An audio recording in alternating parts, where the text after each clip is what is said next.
Hi, and welcome to the Organism series. Today we're going to talk about Actinomyces israelii. Actinomyces most commonly affects 3 sites in the body, but it can show up in other locations too.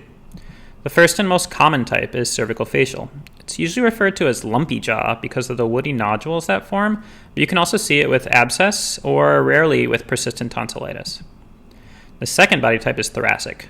It's usually associated with an aspiration event or prior trauma, but it can develop into a pneumonia and it can cause these pleurodermal sinus tracts. This is important because it highlights the predilection of actinode across tissue planes.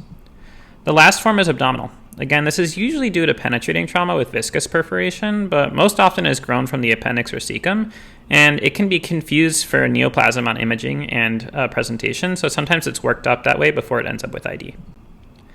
Next, on to the microbiological characteristics. The key features to remember is that it's slow growing.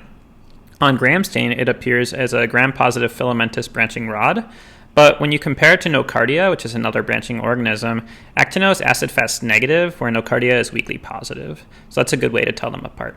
The other characteristic feature is these sulfur granules that you see on pathology. So if you see those sulfur granules, you should really be thinking about actino.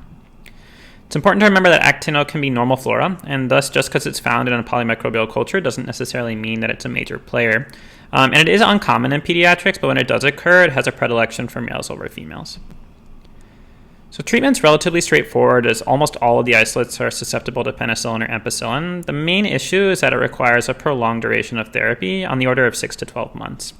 For bad disease, we usually start IV and transition to PO, but many patients can handle PO alone, especially with mild disease.